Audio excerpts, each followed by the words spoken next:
Thanks a lot for the introduction, Gabe. It's great. So as Gabe mentioned, I'm from DroneDeploy, and for those of you who don't know, we do cloud-based drone mapping. DroneDeploy, a little bit of background.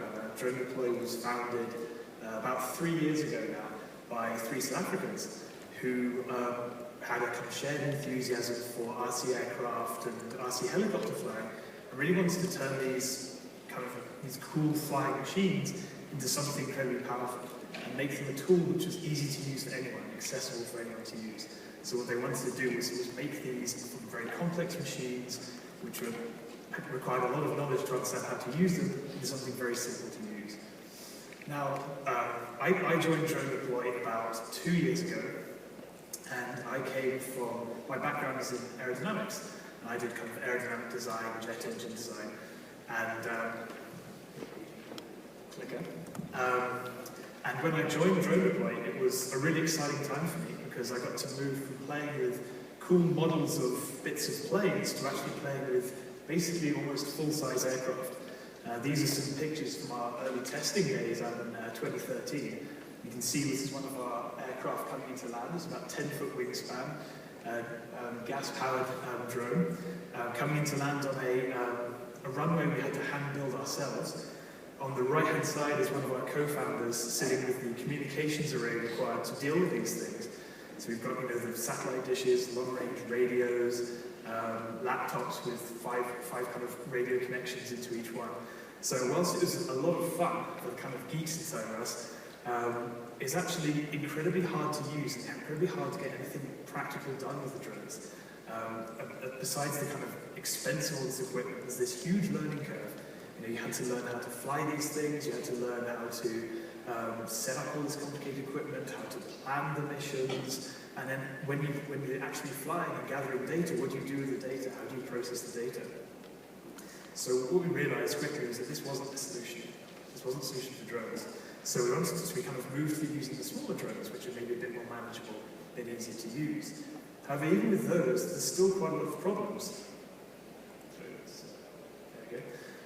So whilst they might be slightly easier to use, you can hand launch some of them, there are other things which people maybe not mention in the kind of secrets of the drone world, where these things are not actually that practical. First of all, there might be days of training required to kind of learn how to use the drones and kind of learn how to control them. There's a long time required for the setup of the drones.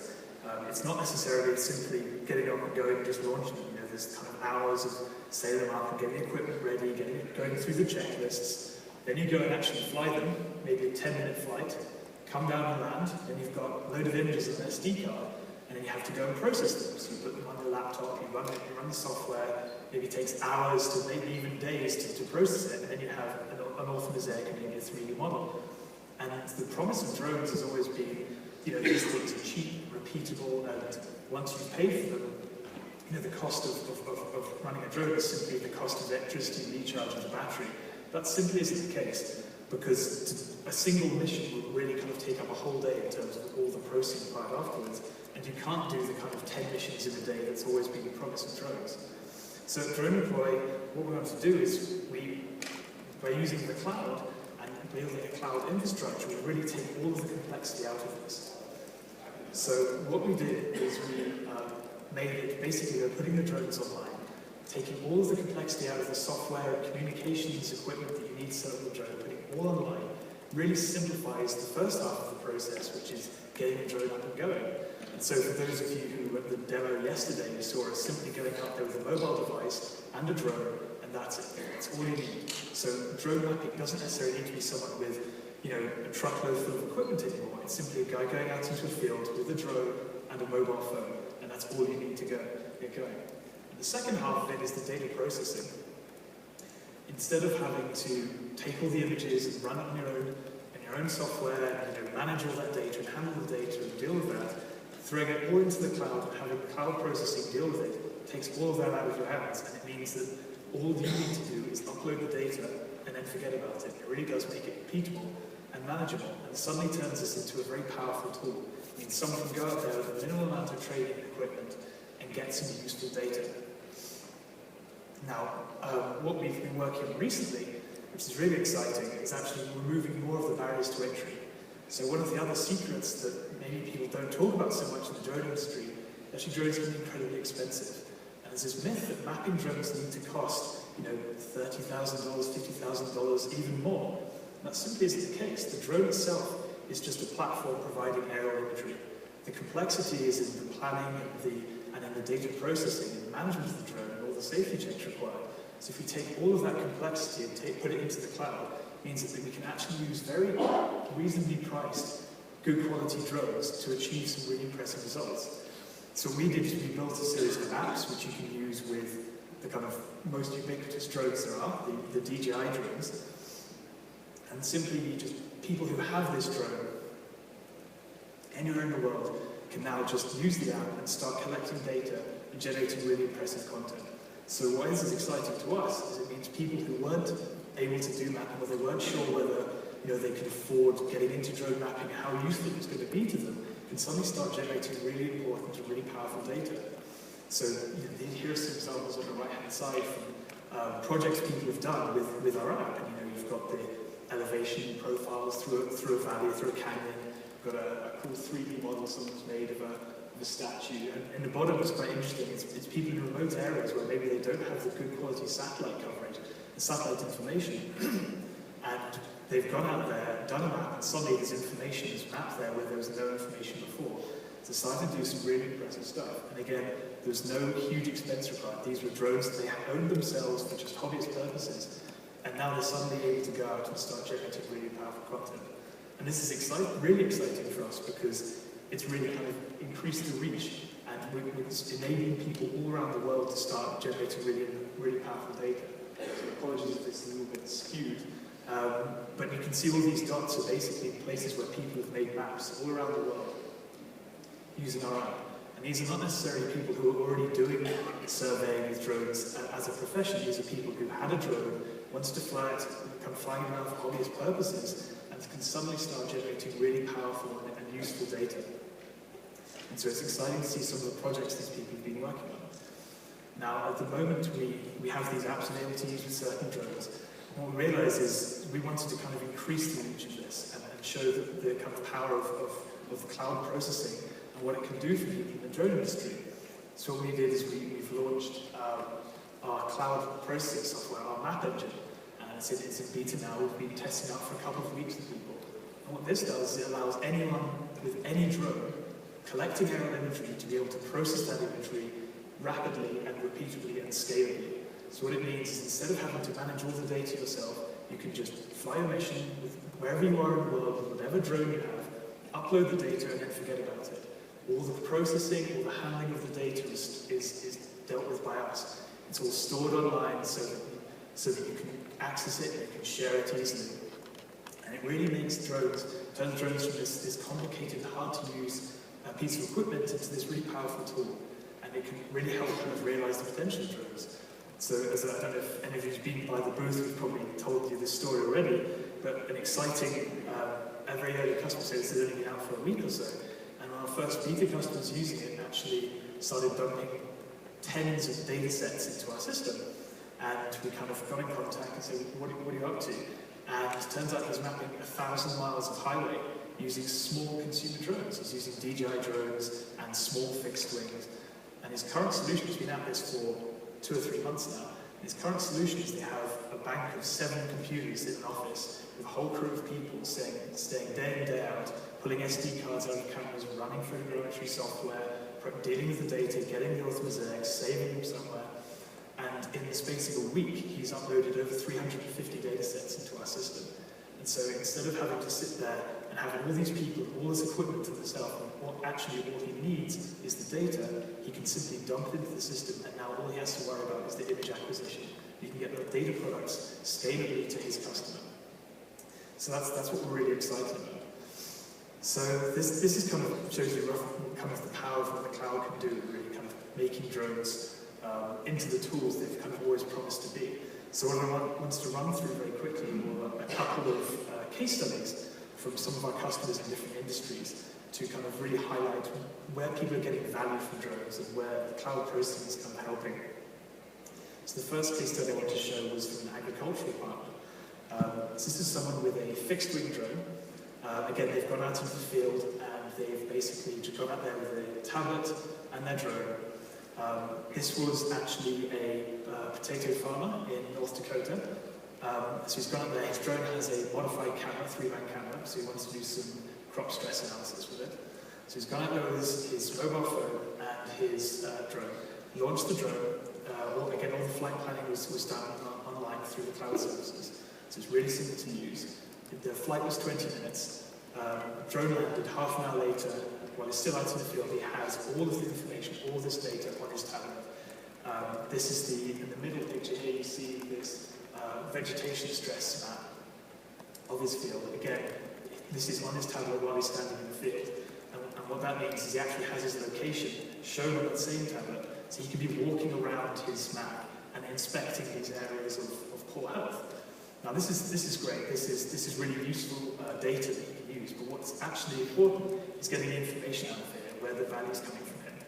So what he was actually doing with this test site, this is about 150 acres, you can see this kind of difference between the northern and southern sections of this field. And there are actually two different varieties of potatoes he was growing. And what he was wanting to do was test out how each variety responds to water damage. They had a particularly kind of rainy season in the Midwest, in North Dakota, sorry. And so what he wanted to see was which varieties would withstand water damage better. So the kind of immediate view you can see from this is that the southern variety had more damage than the northern variety, which led him to make an immediate decision that he would actually just keep planting that northern variety for the next season. So that's a kind of first benefit he got. Then kind of digging a little bit deeper into the data, you can see that kind of highlighted section on the right-hand side. He's actually seen that where there should just be kind of regular interval crops in rows, you can see these missing sections. And this actually showed him that his planting machine was miscalibrated, which meant that he was kind of, again, missing crops, which was missing yield and lost revenue. So this led him to go and get a mechanic out and recalibrate his machine. And again, this is kind of really useful information that he could get out there in the field. This is not kind of days later, this is half an hour after the drone lands. He can start making some really important decisions. Now, as I kind of briefly mentioned before, we realise now that it's not necessarily about the drone itself. That's not the important thing. We think about the data being the most important thing. But actually what we want to get across here is it's not just the data, it's the information you get from the data, which is the most critical thing. And what he wanted to know is all well and good to see these kind of qualitative things, the northern bit is a bit better than the southern bit. But what he needs to know is, I can see this damage to my field. How much of my crop is wasted? I've got 150 acres here. This nominally results in this amount of kind of tons of potatoes. How much is wasted? How many people do I need to employ this year to deal with the harvest? So what he really wanted to know was what is the percentage of the crop which is going to be wasted? What is in good health? So we built some very simple tools, again, which he could use interactively while he's out there in the field, all online, so we can do that simple analysis. Because what he really needs is this key information. He needs these key metrics, which are going to be really powerful for him. So we can simply build these tools and add them to the cloud software, which means that he can get the crucial information out and start generating revenue. And the decisions he made based on this actually managed to save him about $16,000. So this is a single flight, which he got really valuable and useful information out of. So this is, again, a kind of agricultural case study. We have a lot of partners in North America using agriculture, but we've got lots of people also doing lots of different industries. So the next case that I wanted to briefly talk about was someone working in construction. And this is interesting for us because he was one of our early beta customers trying out the work with the Inspire. And again, for those of you who saw the demo yesterday, this was exactly the same setup we had. It was an Inspire with a tablet. And so what he did was he went out to a site and he flew the site. This is actually oil storage facilities in Oklahoma. So these are oil storage facilities that are being built in Oklahoma. And what they need to do is they need to show that there's, for various safety reasons, they need to regularly monitor these sites to make sure that they've built sufficient protection in case there's a spillage. So what they need to show is that the dikes they built around the oil storage sites are sufficient to be able to deal with any kind of possible spillage. And what that means is they need to have these regularly monitored and inspected every few months. And the way they're currently doing this was with a helicopter and a guy with a camera outside of the helicopter. And it cost them quite a lot of money, and it's time consuming, and data turnaround was very slow. And so what our customer went out there and did was he went and did a quick flight for them. He went out there again with just his smartphone and an Inspire. Quickly through this area, you can see these oil storage silos being built. The flight itself was 8 minutes. The setup time was about 5 minutes, as you probably saw yesterday. Data was processed and returned to him within an hour, and he's still up there in the site with his tablet, he can show the client immediately the orthomosaic on the left, the elevation model, you can see the kind of dikes being built and the silos being built, and 3D reconstruction of the whole scene. So you can see in that kind of bottom right picture there. You can see these dikes and the kind of and the banks around it, and you can see that this is actually sufficient for the coverage. And it can show that these guys building these silos that actually they had sufficient protection there, and this was going to be up to standard.